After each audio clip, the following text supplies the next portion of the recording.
Hoje terminamos as sessões do livro de sabedoria que a igreja nos fez considerar nesta semana. Foram apenas algumas porções desse livro importante, sendo que esta sessão na qual nós estamos hoje é uma lindíssima sessão do livro da sabedoria, em que o autor medita sobre a sabedoria ao longo da história da salvação. E não apenas isso, mas o autor, meditando na realização histórica da sabedoria, personificada, tendo ela uma identidade, nos leva a ver a perfeição das obras de Deus em cada detalhe da história sagrada. Nós temos 3 versículos do capítulo 18, que é quando o autor fala sobre as 10 pragas do Egito. Aqui, ele fala sobre a praga dos primogênitos. E diz o seguinte: quando um tranquilo silêncio envolvia todas as coisas, e a noite chegava ao meio de seu curso, a tua palavra onipotente, vinda do céu, do seu trono real, precipitou-se como guerreiro impiedoso no meio de uma terra condenada ao extermínio. Como espada afiada, levava teu decreto irrevogável. Defendendo-se, encheu tudo de morte, e mesmo estando sobre a terra, ela atingia o céu. Não é difícil enxergarmos aqui como que os reflexos que depois serão utilizados pelo autor da carta aos Hebreus, quando ele diz que a palavra de Deus é viva e eficaz, é cortante e penetrante como uma espada de 2 gumes. É o que ele está dizendo aqui. A tua palavra onipotente, como espada afiava, levava teu decreto irrevogável. Ora, essa é a praga dos primogênitos.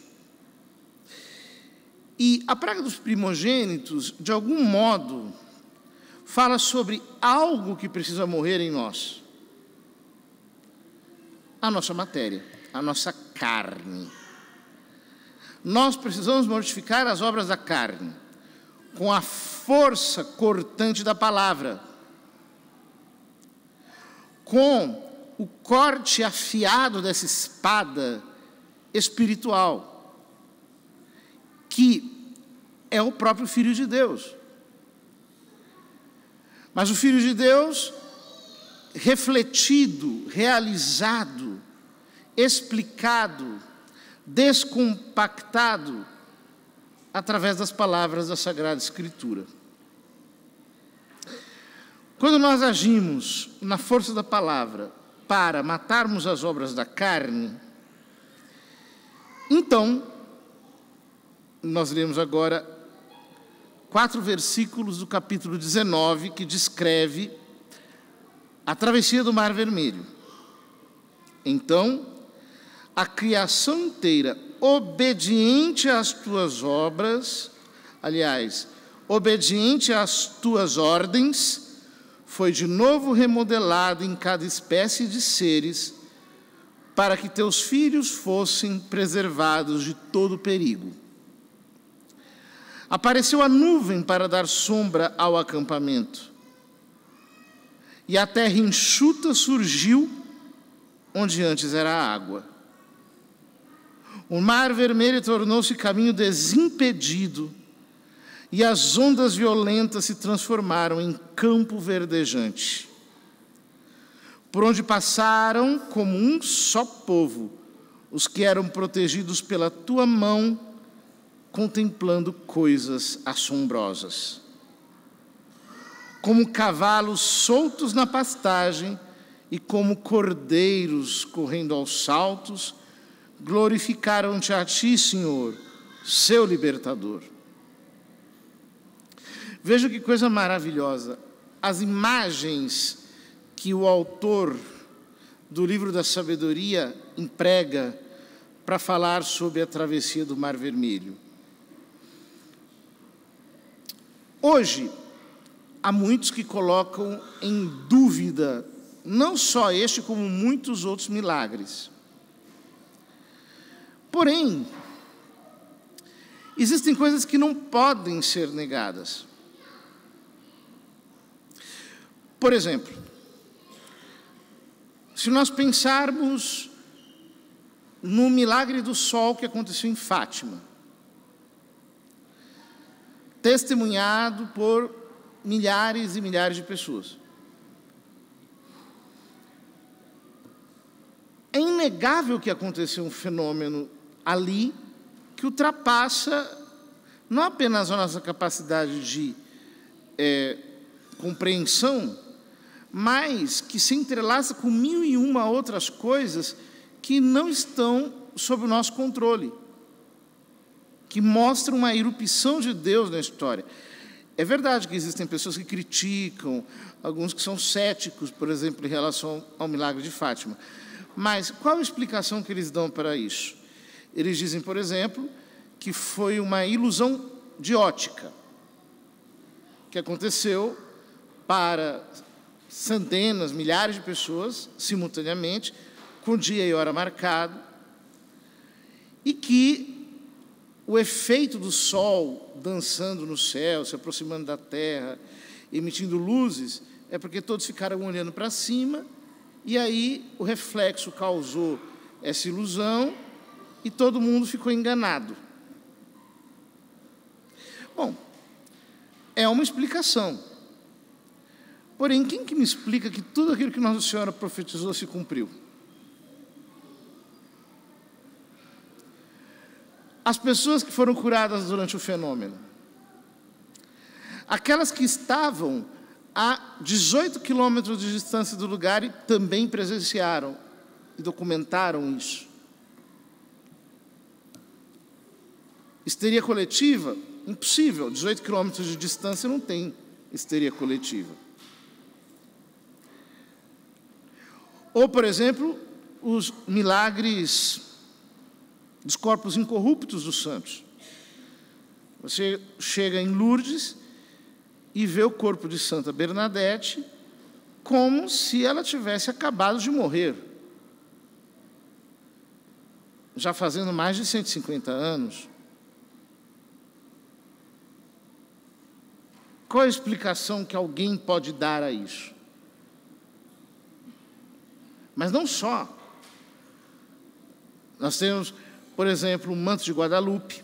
Nós temos, por exemplo, milagres eucarísticos de diferentes proveniências, em diferentes momentos da história. Ou seja, se Deus pode fazer isso, perguntemos-nos, por que Ele não pode abrir o Mar Vermelho? Por que Ele não pode fazer o que diz a Escritura que Ele fez? Mas a definição, digamos, quase que indireta, que o autor do livro da sabedoria dá aos milagres, é a seguinte: a criação inteira, obediente às tuas obras, foi de novo remodelada. Ou seja, Deus é o Criador,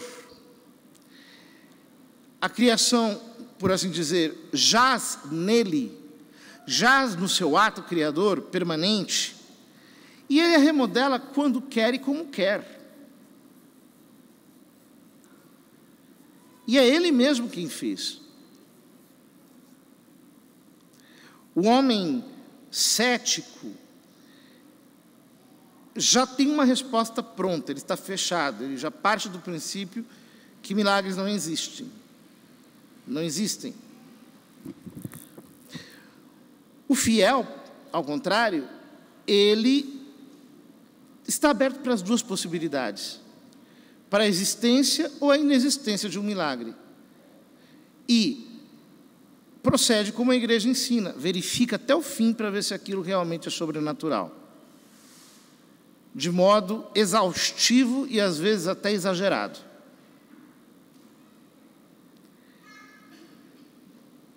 Isso nos demonstra, queridos irmãos, que, portanto, Deus, para guiar os seus filhos, para protegê-los, para levá-los com a sua mão, faz tudo aquilo que for necessário. E nisso nós vemos a sua obra de sabedoria. Deus se comunica conosco através dessa sabedoria esparramada na criação pela sua providência. Quando nós olhamos a vida dos santos e o efeito desproporcional causado pela graça neles e através deles, nós percebemos esse fenômeno de uma maneira escandalosa. São Francisco de Assis, por exemplo, ele se converteu quando ele tinha 30 e poucos anos. Nos poucos anos que ele viveu, sem ter meios materiais, ele conseguiu reunir 11.000 frades. 11.000 homens que abandonaram tudo para servirem a Deus em pobreza, castidade e obediência. Não dá para ser humano isso. É impossível. Hoje, se nós usássemos todos os recursos que nós temos de marketing, de neurolinguística, de sei lá mais o quê, nós não conseguiríamos juntar 11.000 vocações. Como é que um homem no século XII conseguiu esse feito? É desproporcional, é ação divina. E é uma ação divina que tem sentido. Não é uma ação divina misteriosa, oculta, inexplicável, não. É sumamente inteligível. Deus está falando conosco através dos seus milagres. Ele está mostrando para nós a sua presença. Olha, eu estou aqui, eu estou fazendo, eu não estou dormindo. Aquela menina que foi curada pelo Padre Pio, pegou um trem, foi a San Giovanni Rotondo, encontrou o Padre Pio, ela era cega, voltou a enxergar sem ter a retina. Os médicos não sabem como ela pode enxergar, como ela pôde enxergar sem a retina. Não há explicação para isso. Pois é.